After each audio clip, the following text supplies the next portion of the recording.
নমস্কার বন্ধুরা, আমাদের গল্প দিয়ে শুরু ইউটিউব চ্যানেলে আপনাদের সকলকে স্বাগত। আমরা আজকে পড়ব দজ্জাল মেয়ে, লীলা মজুমদার। পৃথিবী জুড়ে সবাই যখন নারীর অধিকার নিয়ে আন্দোলন করে, আমার তখন হাসি পায়।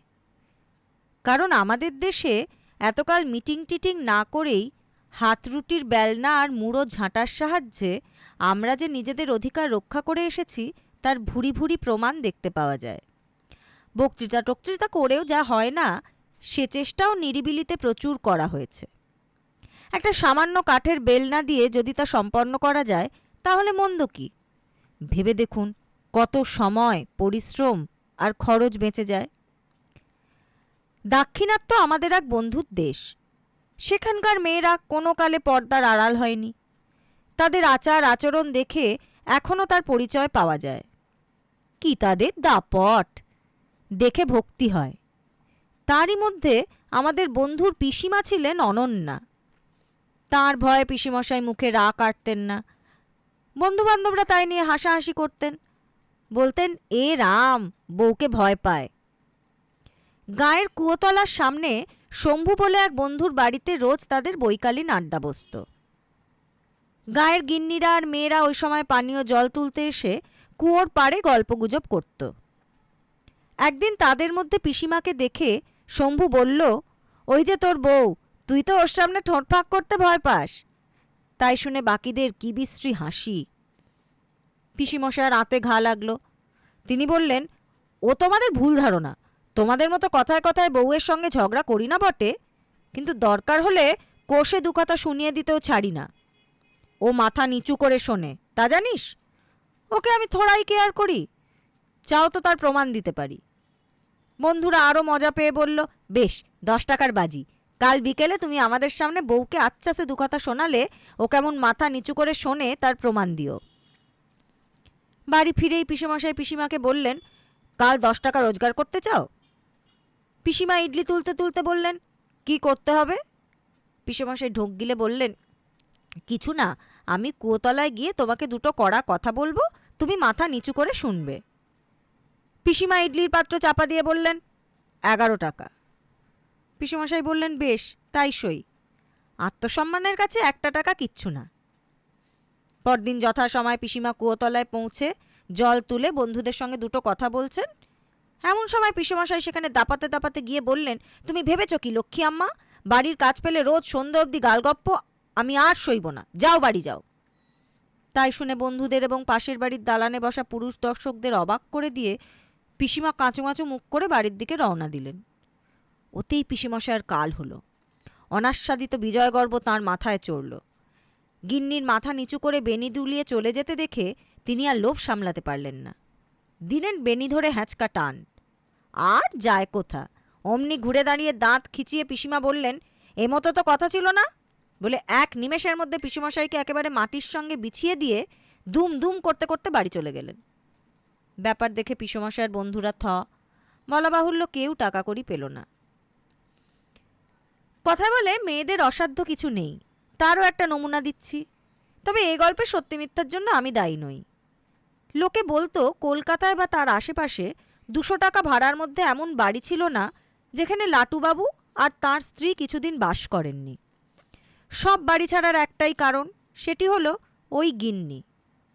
হয় বাড়ি পছন্দ নয়, নয় বাড়িওয়ালার সঙ্গে ঝগড়া, নয় পাশের বাড়ির ভাড়াটাদের বরদাস্ত করা যায় না, নয় আর কিছু। এমনি করে খুঁজে খুঁজে যখন শহরের সমস্ত 200 টাকার ভাড়া বাড়ি শেষ করে এনেছেন, তখন আপিস ফেরার পথে এক দালাল এসে লাটুবাবুকে ধরল। বেহালা অঞ্চলে নাকি একটা চমৎকার বাড়ি পাওয়া যেতে পারে, সেখানে এক রাত বাস করতে পারলে পরের 6 মাস ভাড়া দিতে হবে না, এবং তারপরে ওই 200 টাকা। লাটুবাবু সঙ্গে সঙ্গে দালাল সমবিবাহে মালিকের বাড়ি গিয়ে চুক্তিপত্র সই করে এলেন। সেখান থেকে বেরিয়েই দালাল বলল, দেখুন, একটা কথা আপনাকে বলা হয়নি, এখন তাই বিবেকে বাঁধছে। কি আমার কথা? বাড়িটা একবার দেখলেনও না? দেখার কি আছে, সব বাড়িই এক, গিন্নি কোথাও বেশি দিন থাকেন না। কিন্তু কথাটা কি শুনি? আমতা আমতা করে সে বলল, মানে রোজ রাতে যে লোকটা আসে সে মানুষ নয়। লাটুবাবু একবার থমকে দাঁড়ালেন, তারপর বললেন, ওসব গিন্নি সামলাবেন, আমার রোজ নাইট ডিউটি থাকে, কাল ভোরে এসে বাড়িটা একবার দেখিয়ে দেবেন। হাতে হাতে জিনিসপত্র গোছানো হলো। যাযাবর পরিবারের বাড়তি জিনিস থাকে না। পরদিন সকালে বাড়ি দেখে গিন্নি মহা খুশি। এমন ভালো বাড়িতে তিনি নাকি জন্মে কখনো থাকেননি। আশেপাশে লোকালয় নেই, সব খোলা মাঠ, তাই দেখে লাটুবাবু অনেকটা আশ্বস্ত হলেন। হাতে হাতেই জিনিসের বেশিরভাগ গোছানো হয়ে গেল। সন্ধ্যের আগে খেয়ে দিয়ে টিফিন নিয়ে লাটুবাবু তার খবরের কাগজের আপিসে গেলেন। ভোরে এসে ভয়ে ভয়ে দরজায় কড়া নাড়লেন। কাজটা বোধহয় ভালো হয়নি, কে জানে কি দেখতে কি দেখবেন। গিন্নি কিন্তু হাসি মুখে দরজা খুলে দিয়ে পরোটা ভাজতে বসলেন। খেতে খেতে লাটুবাবু চারিদিকে চেয়ে দেখলেন, সব কিছু কাল যেমন রেখে গেছিলেন তেমনটি আছে। খালি শ্বশুরমশায়ের কাঁঠাল কাঠের মুগুরটা তাকের ওপর শোভা পাচ্ছে। সেদিকে তাকাতেই তাঁর পাতে আরও দুটো পরোটা দিয়ে গিন্নি বললেন, কি দেখছ? কাল রাতে যে ভারী মজা হয়েছিল, কোথা দিয়ে কে জানে এক বেটা চোর এসেছিল, অমনি সুরসুর করে ওপরে উঠে যাচ্ছিল, পকেট থেকে একগোচ্ছা দড়ি ঝুলছিল। আমি রান্নাঘরের বাসনের বাক্স খুলছিলাম, ব্যাটাকে দেখে বাক্স থেকে বাবার ওই মুগুরটা না নিয়ে পেছন থেকে ছুটে গিয়ে ব্যাটার ঘাড়ে ঝাঁপিয়ে পড়ে আগা পাঁচতলা এমনি পেটালাম যে হতভাগা ট্যাপও করতে পারল না। কী সব গায়ে দিয়ে এসেছিল, খালি খালি ফসকে যাচ্ছিল, যেন শূন্যে খামচাচ্ছি। তবু ছাড়েনি, শ্যামগোসাইয়ের মেয়েকে তো চেনেনি, লক্ষ্মী ছাড়া।